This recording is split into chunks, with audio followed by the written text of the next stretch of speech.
Hey yo, we up in this. We up in this. Probably close that one. Up in this, guys.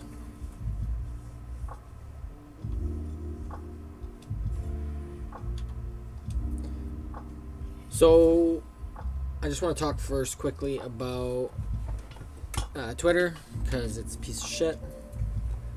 I got suspended again for just tweeting like a crazy man as this Slerf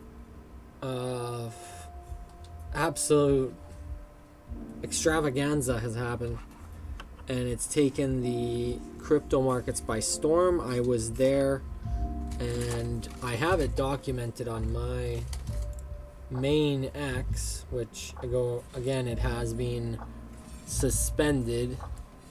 Even though I got the email that says I was unsuspended, I can show you guys that. Oh, I guess I could just search it.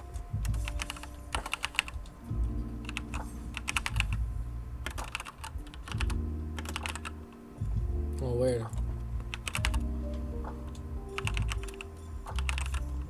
Oh, weird, it's not showing up. I'll just switch accounts real quick. Show you guys. I made a post about it. Right here. Oh, where's the picture?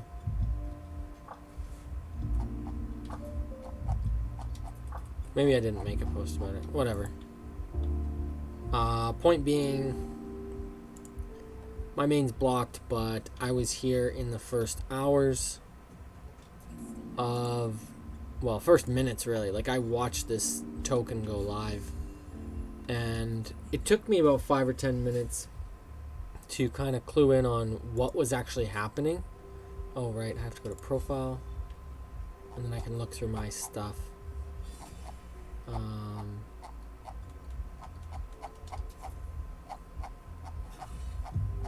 It took me a minute to figure out exactly what was going on and what I should do. But fairly quickly, I realized that there was no one to sell, essentially. And yeah, I saw this post at 12:23 a.m. And I said, LOL, what the fuck is this? At 12:35. So this was within 6 minutes. I saw MEV Collector post this, and then, you know, minutes after, most entertaining outcome is the most likely. Yeah, see, 12:35, he said I fucked up, and it just like, it just made sense to me that if there's a pre-sale that raised 10 million. Oh, thanks, dude. Yeah, 400. That's been doing this for a couple years now. So, but we're putting in a lot more effort now, definitely, than we used to be. And yeah, I think, you know, the rewards come with consistency and things like that. But yeah, back to the story. So this guy burns 10 million of liquidity as the LP, but then he also burnt the tokens that were set aside for the airdrop. So if there's anything I've seen with the airdrop meta that we've seen here recently, there was a couple, like even Bohm is a good example. This one's, it's tougher to make the great example because this one, like, airdroppers are selling, but it made such a run up that it really kind of it ignored the narrative to a certain degree. But there's things like BOMO. We can take a look at that. Book of Missing Out. So this was another sort of pre-sale idea. Went to nothing. And then we had Nostalgia.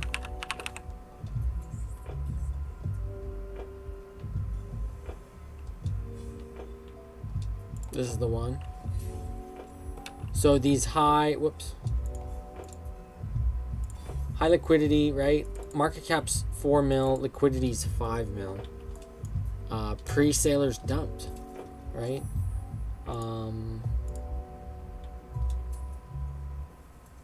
I think that was it. There was another one. Snap. Or just nap. Oh, there it is. So pre-sailers dumping, that's what we see.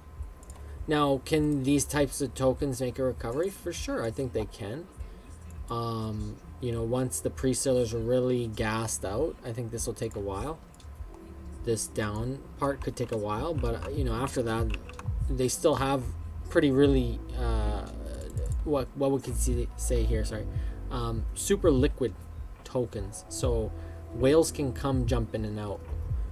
So that's why we see things like Slerf taking the limelight, because you know, with 400 million market cap, while you still have 133 million in liquidity, it's going to take a lot to really drive price down, and it can't go down so far because of the amount of liquidity, and same thing with when it's going up. It's going to be tougher to push it up to a degree, but right now it's, you know, it's going to be the talked about thing because of what just happened.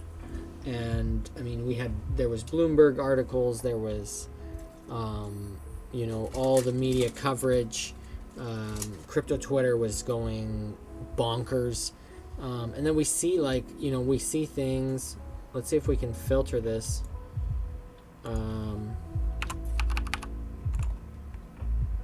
Yeah, some big sells recently. It's not showing me very far back, but we do see like over 1,000 sold buys. Let's do 100. So yeah, a lot of like hundreds and hundreds of sold in buys.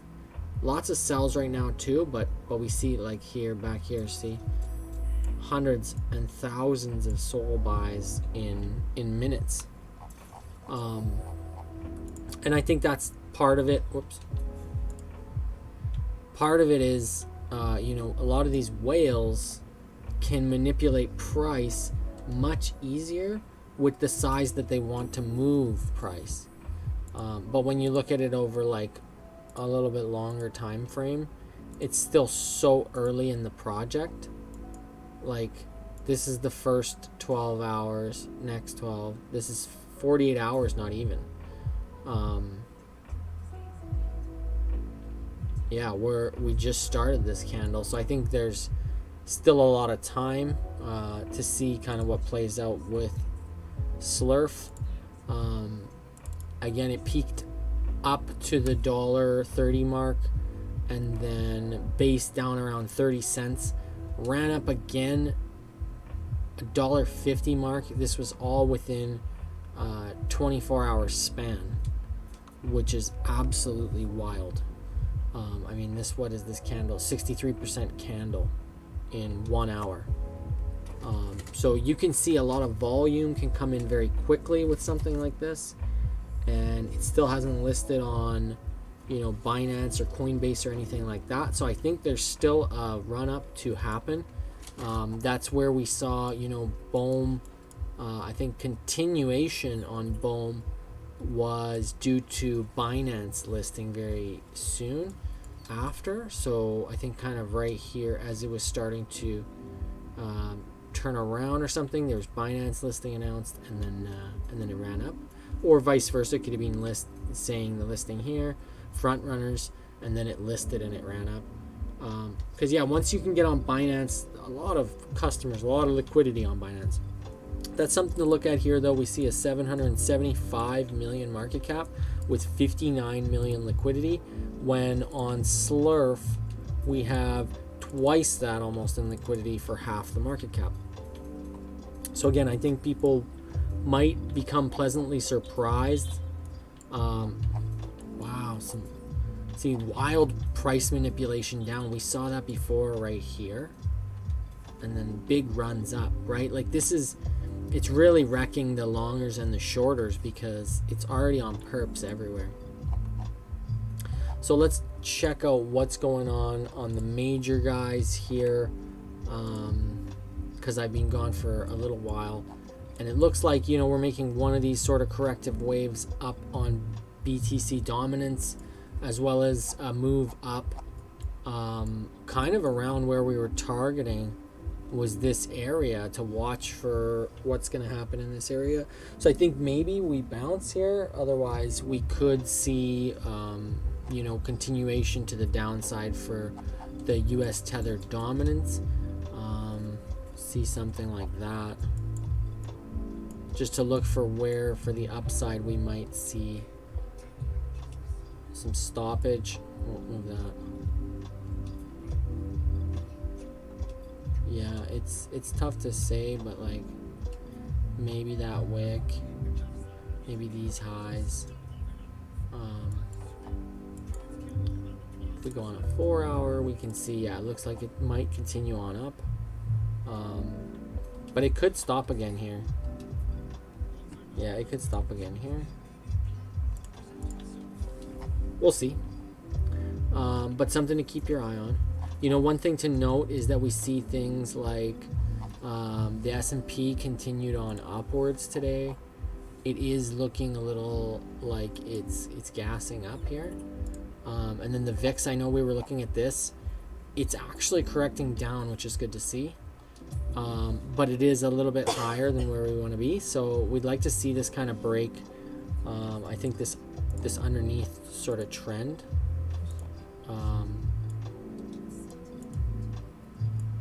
Something like that. Yeah, we want to see it kind of break down under this to be a little safer on the VIX. And then the dollar making a push up, we'd like to see this thing hopefully reject at some point here. We don't want it to break this trend, right? So probably reject here, or go sideways and reject, you know, around this 103, 104. What the fuck? Take a look at BTC.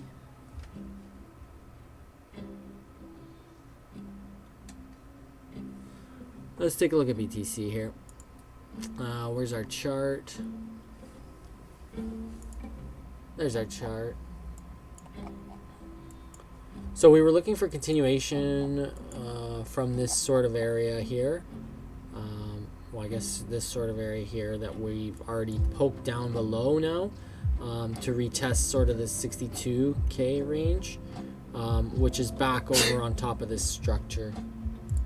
If we have a look on the 4 hour, yeah, we can see we pushed up out of here. We had that big liquidation on March 5th, and then it was off to the races. So we made our way up to, you know, new all-time highs, all that fun stuff. Pushed up to 73, almost 74K, and then sort of drooping down since. You know, I was thinking continuation from this sort of area. I think the last time we talked, that would have been it. But it looks like it kind of tried to push up above this box and then rejected, underside retest and back in, and now we're really underneath it. So where do we think we're going from here? I think this is a strong support, sort of around where we're looking at here, 62K. It could have like wicks down lower, but for the most part, 62K I think is looking like where we might base. Like it looked like we were gonna do inverted head and shoulders, but then it started weakening, and we continued on down. 62K is a good place to bounce, and I don't think I'm too worried until we lose sort of this 59, 58K. 59, 58K is where I'd start to become a little more worried about downside movement. But for now, I personally think this is going to hold very strong at the 62K. And then, I mean, even here near the high 62, we have a lot of volume there. So we could range within this 62 to 64 for a little while and then push up. Otherwise, I think what we see from this is that it actually corrects up faster than people are anticipating. What it's trying to do, I think, now is get people in position on shorts so that it can wreck them on the way up again. So slight stall in the greater scheme of things. I think with the rest of like things, how they look for crypto right now, we continue moving up and it becomes a continued hated rally while the banks continue just inhaling like Kirby. They're taking your Bitcoins. So just one thing to be aware of, like, it's a bull flag is a bull flag and it is made up of bear flags. So if you were to drill down on this, you know, we would see these bear flags sort of forming right as this goes up, and then it breaks, you know, continuation downside, and then same sort of thing here as it goes up, it breaks, and then continuation to the downside.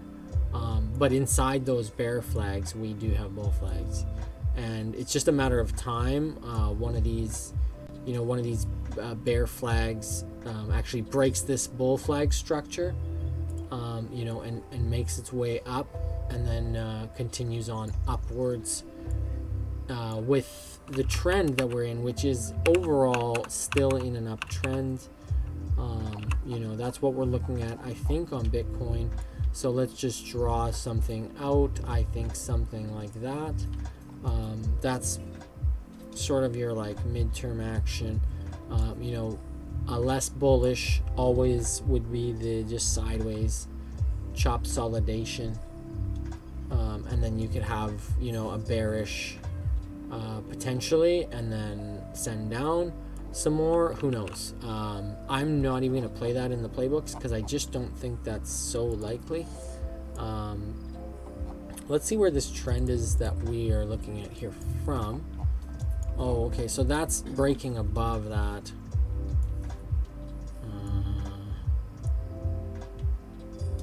So having also coming up,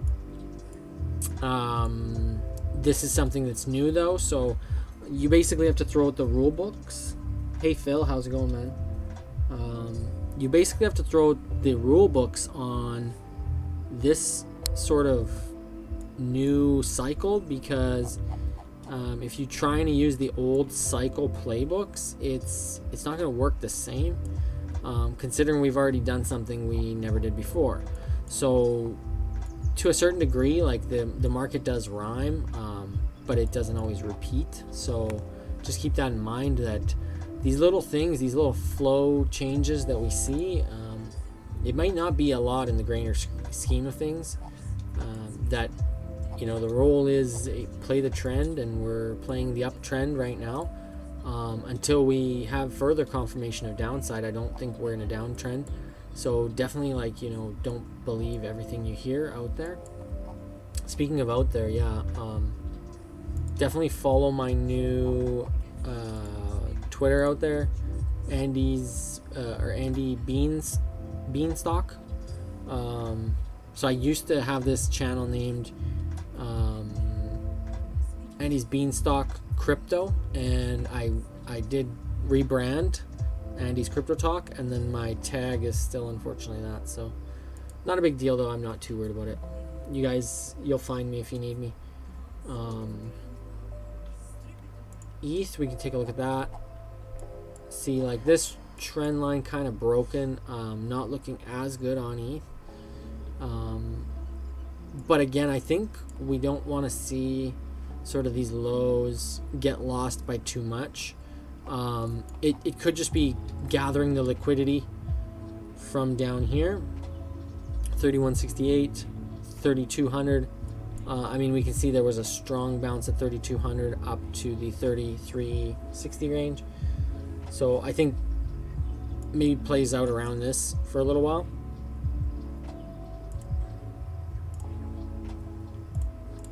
We'll just put that there. Do I have a better ETH chart? There we go. I have a better ETH chart. I've already got that marked out. Yeah, so liquidity down here could grab her. On this chart on Binance, it's already lost this wick low. And right now we're kind of playing around in these low 3200s. and see if a bounce can happen from there. I think for Ethereum, they basically have been down only since Dane Kuhn or whatever. So I think at some point there is a relief bounce, but this also not looking very good. This is also not looking very good. It broke the lower trend, but again, we could just see it do a double bottom down here somewhere, or even a little bit higher, and then continue on upwards after that. Yeah, I mean, I would be bidding on I'd be bidding on the Sol right now, just because of what we're looking at.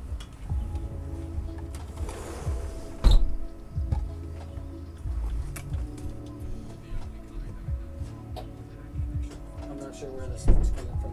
Probably outside your dad's at their sun shining. Sorry guys, just had to take a minute there. Okay, so yeah, Sol BTC, Sol ETH, taking a dip right now, but I think we see this dip recover. That's actually where I was saying there's going to be some form of resistance or some form of something. So I think that's kind of where the zone is that we bounce into. Kind of right on top of this is sort of worst case. I mean, we can see Sol right now taking another plunge around the 160 mark. And yeah, I think again with this one, where's our charts? There it is. So I did have another line on my other chart marked in around the 160 mark here. And we can see that's where some liquidity is.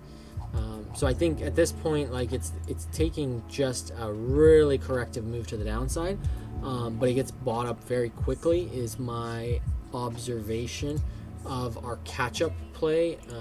Actually, I think that's the one. That's the one. So let's look at it on the 12-hour. Yeah. So our catch-up play to BTC, getting to the all-time highs. There is resistance and a lot of sort of price action in these ranges, at least going back into, wait, this is BitGet. This is the one. There we go. Yeah, so a lot of price action in these ranges, you know, between sort of here 130 to almost 200. A lot of price action happened there, so there's definitely lots of places to revisit or potential to revisit. I think this is kind of the low of where we're going to base, although we could also go down all the way to 160. Let's see what that is in a percentage. Like, if you were in this trade and if I were in this trade, I would probably be holding it, just because I don't think that we revisit such low. Like, this was a pretty good, what we could consider swing low. And if you look on fibs from swing low to swing high, you can see this 168 is right around the 160, 164 mark.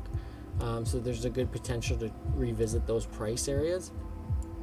Because this was obviously the swing low probably before that. You could always look at this on a bigger picture. I think that's also potentially taken as a swing low if we look on more of like the 3 hour. Whoa, what's going on here? There we go.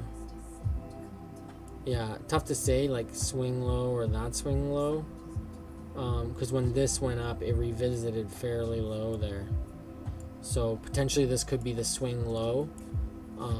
We could be in the 618 right now. But we're watching this live dump. Like, this thing is dumping really good, and usually this is what you want to do in bull market type vibes, is you're going to be buying up the blood of things like Solana, because it's been the outperformer during the uptrends. So the good time to buy things that are outperforming is when they're going down. Now, that having been said, you want to kind of either DCA or have your buys set up in a way where you can take advantage of this most. And you could wait until sort of this steep downtrend that's happening right now is broken. Let's see if we can sort of zoom in on it a little bit better so we can see. Because yeah, it's a steep downtrend, but I think at some point when it breaks, it's going to break up just as violently as it went down, so to speak. Like if we look at it on a daily, that's super violent for an angle. And we haven't seen a daily like this since back here. How much did we dump there from peak to trough? 27%. I think we're already down more than that on the day. No, not quite. Let's look at this whole thing. So we actually haven't even done that yet. We've only done 21%. It's again, it looks more violent because of the ratios of price. 140 down to 100 looks not as bad as, you know, 210 down to 165. Even though the number's greater, the percentage is less. So that's one thing that people need to kind of get out of their minds, is like a unit. Since we went up from 100 to 200 so fast, it's just a little bit confusing in the mind to work with the numbers. But just remember that we're actually only down 21% now from the highs, absolute highest. Let's just measure that one more time. Peak to trough. Yeah, 21% down, which, like, if you think about it, that's not that massive of a dip. And people are like, it's over, bull market's over. So yeah, just got to train yourself to kind of buy that fear. I know it's tough, but that's what I would be doing right now myself, if I wasn't already in bags. And I'm not worried, you know, on this type of dip. I'm not worried. We got our bags, and that's what matters. Yeah, really fast. See, like these candles, they'll be big, 2% down, but then they'll come back up 2% very fast. So like it's a good scalper's market if you know what you're doing. I personally, I should be scalping a little bit more in these markets, but you know, my attention gets taken away by things like stupid things like Slerf. You know, this is insanity what's happening with this. So so much volume I haven't seen. You know, this is carried over from the first day. It did 2.5 billion, still 1.5 billion in volume in the past 24 hours. You know, millions every 5 minutes in volume, 28 million and 179 million over the 1 hour and 6 hour. It's just insane, right? Of course it's taking a lot of people's attention. We can look at the entire market here. We use something like Banter Bubbles. It's actually pretty cool. And they got this newsroom thing. It's actually, I've utilized this as well. It's kind of nice. Yeah, just leave it at that, really. So we can see FTM, SWI, TIA, RBN, APT, STX, a couple green on the day, but other than that, not really. So FTM is actually what I want to mention to you guys. I've added it to my watch list here right underneath Sol. As you can see, I had SUI and Say here that I was kind of watching too. A DYM would be a really good purchase on this dip, I'd say. Let's see on a 12 hour. Yeah, pretty good purchase on this dip. But I think Phantom, if we look at the daily, this is kind of what we're seeing for Solana catch-up play. And this is, you know, we have, I think $1, you know, here we see resistance right at this area, and then once we break this resistance, maybe $1.30.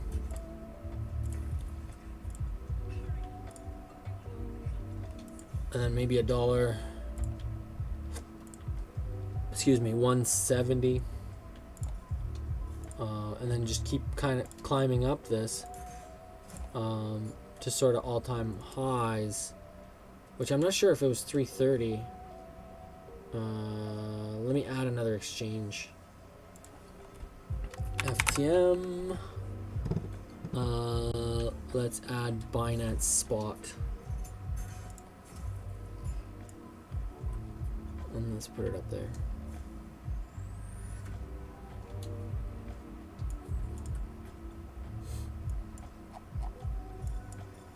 Oh yeah, it looks about right. So 350 all-time high. I think a good catch-up play, like this should be an easy 3.5x from here. You know, maybe would have been better to get in as it was coming out of here around the 60 cents mark. But I don't think we're far off that. And now that we have this sort of visual confirmation of, you know, this grinding upward price, and then as we break out of this, I think dollar zone, that's where we really start moving. I think it moves to $2 fairly quick, and then flips up to all-time highs fairly soon after that. These are all catch-up plays that, you know, I think are worth taking a look at. Because, yeah, I think from here we kind of just carry on up. So, yeah, something to look at for sure. You could play this, you know, put your risk fairly wide and target these highs for 9Rs, which would be, I think, a pretty good leverage position. But not financial advice, just a trade I'm going to literally put on the chart and just see what happens. If it dips maybe below there, I doubt it. I really doubt that it's going to go that far. So I'd probably leave it like that, just in case it wants to grab some liquidity down here. And then what you would do is, I think once it pushes up to the $1.50 sort of zone, you know, that's the point where you can move your stops up quite high. But just to start, you know, definitely keep your stops down low and position size accordingly. One more thing we haven't talked about for a little while is GME. Let's talk about GME. We've seen GME sort of keep slithering down into this dip that it's in. Let's look on the 4-hour. So yeah, it keeps slithering down into this dip, and I think this is kind of the wedge that we're forming now. And it's kind of looking the same as this was. You know, like this is a similar sort of M, and then continued down this sort of neck, very, very tight consolidation. And I think we're seeing that now as well. Double bottoming on this right here.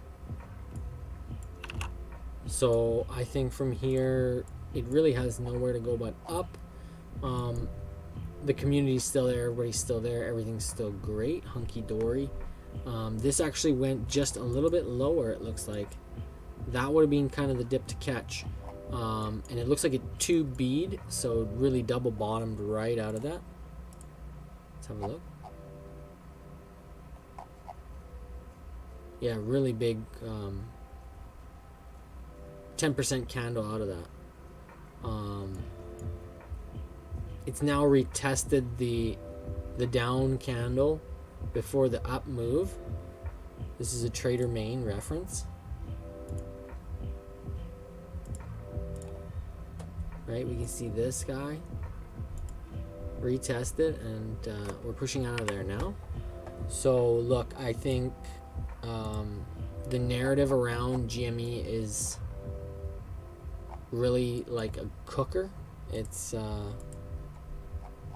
there's a lot of good stuff here, good community, good narrative, and I think a good potential for this project to move up into the top ones on Solana. As we can see now, you know, 8 million market cap. It's pretty low market cap for what it is, 21.5k holders, and that's significant. I think there's a lot of people here that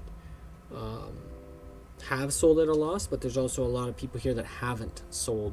You know, you're looking at 10% liquidity, so when you compare it to these new ones, it's not the same. Like things like Slerf, you know, we see here massive liquidity. Where is it? TVL 154 mil. You know, and I think again, like we see all markets kind of dropping off right now. This is kind of why, this is part of it, you know.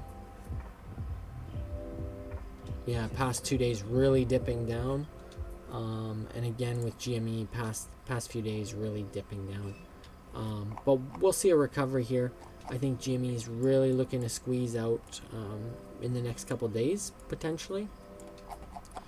Let's have a look at that. Make sure I'm drawing it straight enough. Yeah, so usually, like, you know, we could even see something violent, like it could break to the upside, break to the downside, and then continue, just to really shake people out one last time. Just be aware of stuff like that can happen. But now that we've retested this bottom here, we're just looking for some sort of bottom structure to confirm movement out. It could do something like this. Again, it could do something like that, and off to the races. It can do all sorts of fun stuff. But yeah, it being a meme coin and all, we really don't have a strong grasp on what's being done. So for the most part, we just have the headband on and we continue to shill and chill. The issue is, again, I've lost my account again, so I'm actually going to take just a little bit of a chill pill off the shill, just because, you know, 2 accounts in 2 months is a little bit draining. So I'm going to kind of just focus on 1 account, and I'm not going to be shilling really. I'm going to be reposting here and there and supporting things that, you know, I believe are strong, narrative wise or community wise, and just move on into the you know, the next few months here. I think again, coming up with the next month, we're gonna see a lot of strength when things start to recover here, and we could potentially push up into the, I think we were looking at here, where was my markers? I made markers. Where do we go from here? There they are. So where do we go from here was kind of like, you know, we're looking at this 80K range. We're looking at 90K, 100K. Could we have another substantial dip around halvening? Totally possible, but we just gotta play it by ear and see what we get given to us. Play the card that's handed to you, so to speak. So yeah, hope you guys got something this time for that.